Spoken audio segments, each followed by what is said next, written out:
Welcome back to Law and Crime Daily, everybody. The Florida sheriff's deputy accused of hiding instead of taking action during the Parkland school shooting 5 years ago was in court on Monday. Motions in the trial of Scot Peterson were heard on Monday, with jury selection expected to start on Wednesday. 17 people were killed at Marjorie Stoneman Douglas High School in Parkland, Florida. Peterson was heavily criticized for running away instead of helping. He's charged with child neglect and culpable negligence. One of the issues at hand before the start of trial is whether the jurors will be able to visit the school building where the mass shooting happened. The defense says they should see the outside of the building to help understand Peterson's argument that he was taking, quote, tactical cover.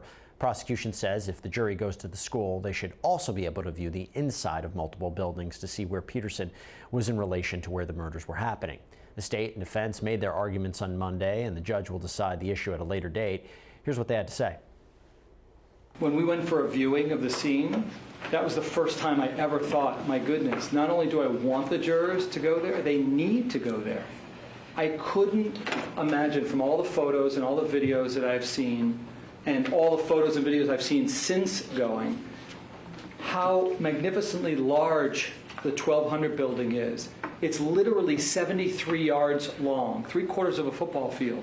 It's almost impossible to imagine from the west side door to the east side door, which is where my client was. He was on the east side when he first heard shots. Aaron Feist was shot on the west side at 2:25:25.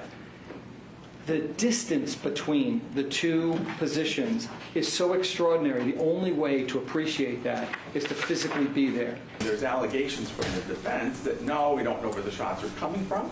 We don't know, there's an echo, there's sniper fire, there's all these different things the defense has brought up, and there's no way the jurors can put two and two together. They can't get the spatial differences without seeing it, because once you see the videos, well, they do show a certain small piece of what was happening, but they don't show the bigger picture, and there's no way for the jurors to be able to analyze those videos in their own heads as to what's going on outside. They have to see the whole thing. Well, a motion that the judge did rule on was a request to delay the trial. The defense wanted to push the trial back by 75 days because many of the witnesses may have summer plans. The judge denied that request. So, Brian, how important is it for the defense to win this motion that would allow the jury to go to the school?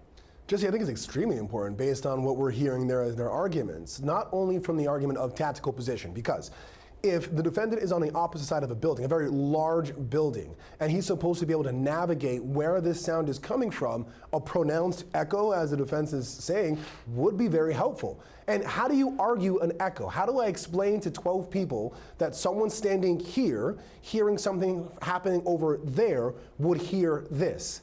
It's extremely difficult to do it with photos and video. And so I think if your argument is going to hold water, you've got to be given a cup. And I think the cup here is allowing people to experience, because videos and photos are only part of our ability to understand the world around us and appreciate and understand an argument like this. So if they lose, yeah, sure, make the argument, but I don't think people are going to really connect with that information, maybe not buy that information, and it could be the difference between a guilt and a not guilty verdict. Well, Terry, look, the defense is arguing that Peterson was only a school resource officer. He was not part of the SWAT team. I'm curious if you think that's a good argument, and also, if he ends up getting convicted, how is that going to impact other school resource officers around the country? You know, I think it is a good argument. I'm not saying it's going to prevail, but I think they need to make the argument. He was trained before he got to that position, but SWAT officers are really trained to deal with very dangerous situations. They are arguing that he was only trained to deal with some situations, and he did have some active shooter training. Now, at the end of the day, since he is being charged with that culpable negligence, he's going to have to show that what he did was reasonable under the circumstances here, a person in his position, and whether or not he owed a duty to those students to go into the classroom. And I think the jury is going to be very important here. They're going to put themselves in their own positions if it was those children that were their children, and I think they're going to say he should have gone in. I think a lot of eyeballs will be on this trial moving forward. In other high-profile news, we now have body cam footage showing the aftermath of a crash caused by former Las Vegas Raiders wide receiver Henry Ruggs III. Ruggs pleaded guilty earlier this month to being drunk when he hit another car going more than 150 miles an hour.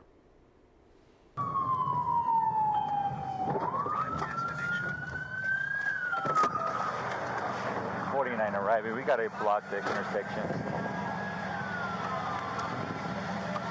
Anyone inside the vehicle? Oh, no, I couldn't hear it.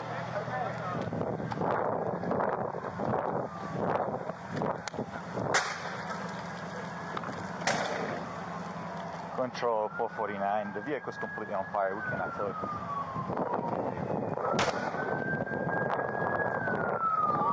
Hey, who was in this vehicle?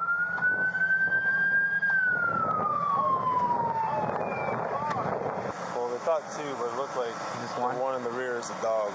Oh, a dog? Yeah, Oh. so one person and one dog. Wow. Another trial involving a former NFL player starts this week in Florida. The 27-year-old is facing murder charges for killing a man outside of his home after a brawl. Witnesses say Travis Rudolph got into a physical fight with his girlfriend Dominique Jones in April of 2021. That's when Jones reportedly texted her brother to bring a group of men to Rudolph's house to confront him. Investigators say a fight eventually broke out between Rudolph, his brother, and the four men allegedly sent by Jones. Prosecutors argue that Rudolph shot at the group as they were leaving the property, killing 21-year-old Sebastian Jean-Jacques. Another member of the group was reportedly injured and taken to the hospital.